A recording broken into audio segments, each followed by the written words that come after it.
some days. And trees were all dying everywhere. It's the sun, nothing to do with your SUVs. Did you find it? That's monthly averages from the Weather Channel. Find like Austin, Texas, record summer temperature. All-time record temperature, Austin, Texas. Find that. I know I heard 114 growing up in Dallas. I remember doing two-a-days for a week straight one time in August when it was 109 degrees, and they still wouldn't cancel the Rockwall Yellow Jackets one, but Dallas was canceling theirs because some of the kids were dying. And our coaches were all former Marines from Korea and stuff. They're like, you little bastards, you're going to run. Here, let me see what it says here. Record heat prompts weather advisories, all-time energy consumption. Now, that's a News 8 putting out the local lie, saying 105 is the all-time record heat for July. That is not true in Texas. I guarantee it. See, you're getting current weather. You want all-time heat record Austin, Texas. Or heat records Texas. We'll get it for you. See, the reason I do this now on air a lot is it's all about the experience, just of learning data. Here, I'm going to say the news is lying to you about 105 being the record on July 4th. And so I'm going to go show you now that it's not record temperatures. The highest is 120. Yeah, but is that Austin? San Marcos, 1954, 110. That's basically Austin. That's South Austin now, San Marcos. Oh, okay, there's San Marcos right there. 110, 1954. You got to find the date on that. Find me record temperatures, Texas, in month of July. I want that. I guarantee you it's going to be over 105 in Austin. I'll bet my right arm. Man, I'm obnoxious. Okay. Anyways, let me just go ahead and, anyways, here's the article. Now they're saying basically summer doesn't exist, and they teach kids this in school. They go, it's hot outside, and little 5-year-olds are like, you're going to die, and the atmosphere is going to boil off the planet, and you're all going to burn to death if we don't have global warming. Now you go tell mommy, here's a list of carbon crimes. And, of course, they don't tell the 5-year-olds that. They just scare them when they're 5. But by the time they're in the 3rd, 4th grade, they have them with little clipboards going, Mommy, you're getting a ticket from me for the hot bath and you left the light on. Mommy, you left the water on while you were brushing your teeth. That's wasteful. My grandmother was basically doing that to me at my parents' house. 4th of July, Saturday. God bless her heart. I'm over there and she's like telling me that we shouldn't water our yard. It's a devil crime, that water's not renewable. I mean, the body snatchers have got everybody, folks, basically. Did we find the record temperatures for Austin?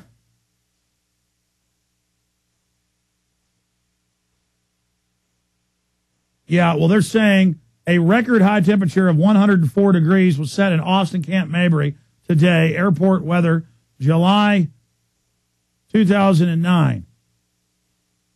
I don't know what they're talking about. We're going to find it. Anyways, that's yesterday. That's them saying it's the record. Okay, climate change alarmist claims arrival of summer is really global warming. Some people seem to have forgotten what seasons are. Now, see, Steve Watts has now become a conspiracy theorist. He's saying there's something called seasons, folks. I've heard that guy's a wild nut. The Wall Street Journal ought to write a story about how he's crazy. In what amounts to little more than a 3-paragraph rant, a well-known British climate change alarmist has announced that the onset of a glorious spell of summer weather has uniformly silenced climate change deniers. London Guardian contributor George Monbiot today asked, by the way, he's a guy that signed a letter a month ago calling for world government with a group of journalists, so he wants the funding mechanism for world government. Have the climate change deniers abandoned us during the heat wave, is the headline.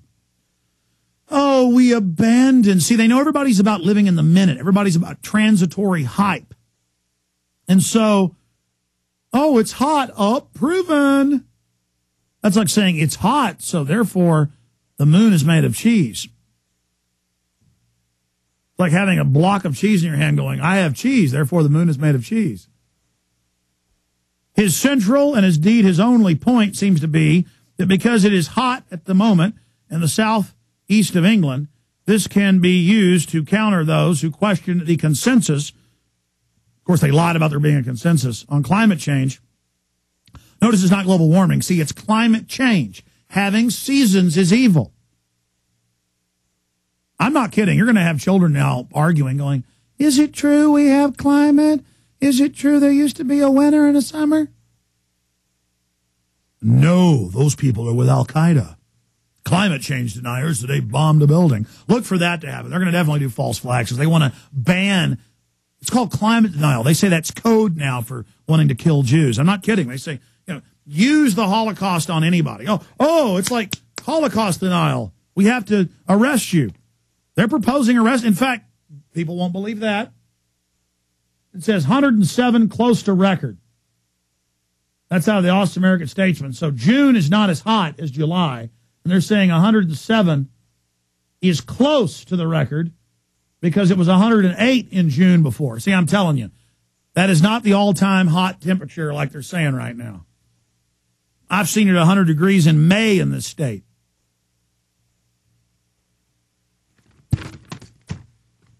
Again, it's all about perception. It's kind of like people in New York. Everybody I meet from New York who's never been to Texas, they go, we thought you lived in shacks and rode horses to work, and we thought that it was all desert. It's a perception that Texas is desert. Well, the western part of it is, the eastern part, swamps and pine trees.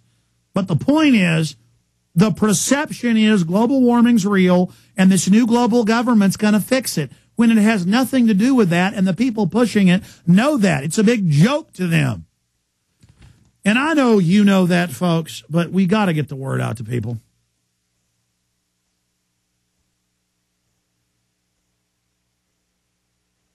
Once again, using the insane and extremely derogatory term of denier for anyone who raises questions over the theory of man-made global warming, Monbiot fires his way through an immature explosion of words that may as well read, told you so, nah, nah, nah, nah, nah. Yeah, but see, he does that scientifically. Monbiot's a high-level journalist with the Globalist. He admits it. He's gone, we've run our black ops, they're brain damaged, they're dumbed down with our eugenics op. We've got to further dumb them down. And so they feed people on this bestial, low-level, moronic, sophomoric, you just don't like Obama because you lost, right-winger.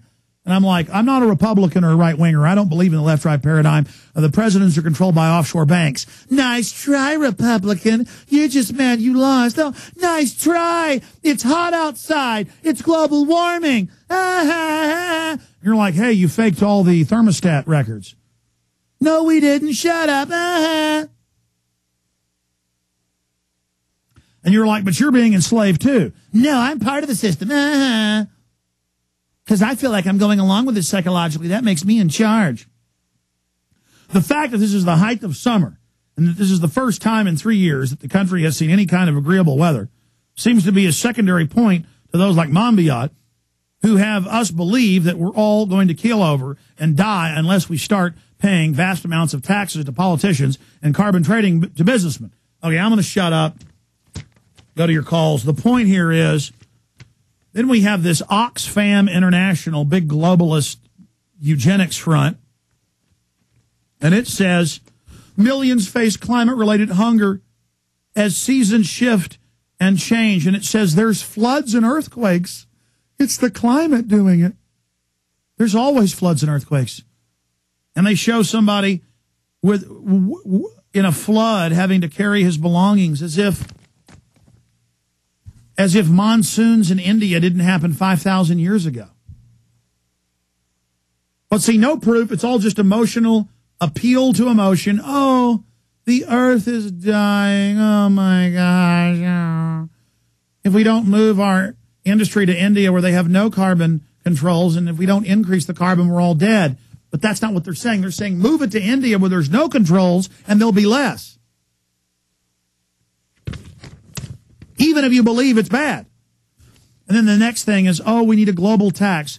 mobilized for $150 billion tax needed in addition to existing aid commitments to help poor countries adapt to the efforts of climate change and reduce emissions. That's just a new IMF World Bank payoff. They just gave the IMF $1 trillion to go out and force